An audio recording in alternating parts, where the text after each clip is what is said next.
Bonsoir Douglas. Donc nous sommes à la deuxième séance d'entretien technique d'Imicodeur pour la première promo d'Imicodeur Sénégal. Tu reconnais Nya. Oui, bien sûr, Nya.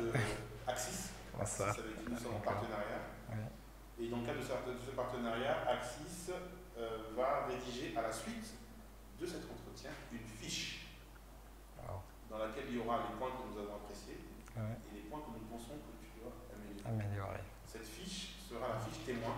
D'accord. La prochaine fois, Inch'Allah, lorsque nous allons reprendre l'entretien, on aura cette fiche. Et on essaiera de voir ensemble quels sont les points que tu as améliorés. Améliorer, d'accord. Ça marche? Oui, ça marche. C'est parfait. Alors, l'entretien va durer 15 minutes, comme tu le sais. Ouais. Ensuite, on débriefe pendant 5 minutes. 5 minutes. Dans le débrief, on te demandera ce que tu as pensé de l'entretien. Et puis, on donnera aussi nos avis. D'accord. Et la sentence va tomber. Est-ce que nous avons été séduits? Est-ce qu'on t'embaucherait? Est-ce qu'on t'embaucherait plutôt à 100 000? Est-ce qu'on mettrait le paquet pour essayer de te garder? C'est ce que nous verrons dans une vingtaine de minutes. J'essaierai de convaincre. L'entretien porte sur les derniers modules, les modules 3, 4, 5, 6. Sachant que ce qui va nous intéresser beaucoup sur cet entretien, c'est la partie conception. D'accord. Puisque là, vous avez le volet concepteur. Ouais. Et il me tarde de pouvoir savoir si cette dimension concepteur, tu as pu prendre du recul dessus. Afin de pouvoir en parler, ou bien si c'est encore un peu fraîche. Ok? D'accord, c'est bon. Est-ce que tu peux me dire ce que c'est que UML? UML, c'est un langage de modélisation. D'accord. Qu'est-ce que je modélise avec UML? Je modélise des besoins utilisateurs. Donc, en fait, on parle par là de schématiser les besoins utilisateurs pour permettre en fait leur compréhension, ou bien ça permet de mettre en place une communication entre la maîtrise d'ouvrage et la maîtrise d'œuvre. D'accord, mais là, tu as dit plusieurs phrases là. Ouais. Au début, tu as dit que UML permet de modéliser les besoins utilisateurs. Les besoins utilisateurs. Et donc, dans UML, il y a plusieurs diagrammes. Il y a plusieurs diagrammes. Mais en fait, tous les diagrammes ont pour objectif de modéliser le besoin utilisateur?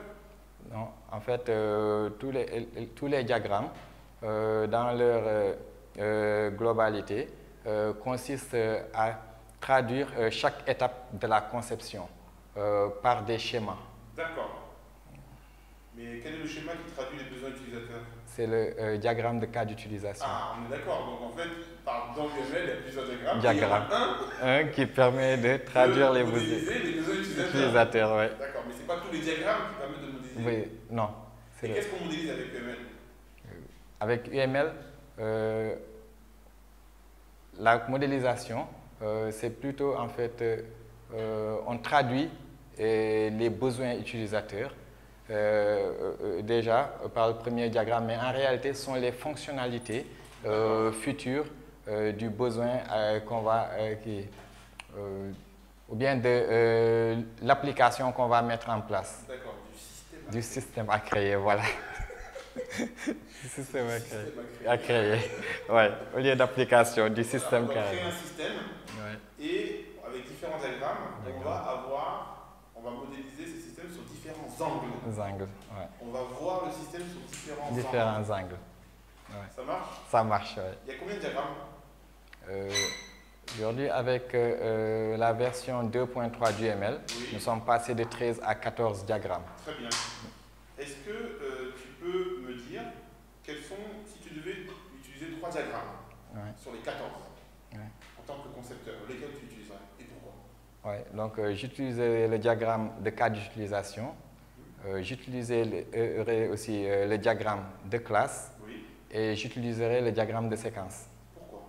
Donc, parce que là, en fait, le diagramme de cas d'utilisation, comme nous l'avons dit tantôt, permet de modéliser les besoins utilisateurs. Et donc, ça nous permet en fait de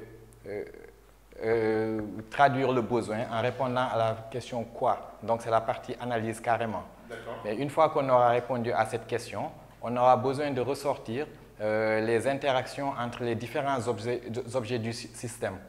Et là, on a besoin du diagramme de classe pour les ressortir. Maintenant, lorsqu'on met en place le diagramme de cas d'utilisation aussi, les cas d'utilisation qui sont en fait des services offerts à l'utilisateur, on peut en faire une description textuelle. C'est même conseillé pour avoir en fait le détail et le séquencement. Et là, le diagramme de séquence nous permet en fait de traduire ce séquencement-là.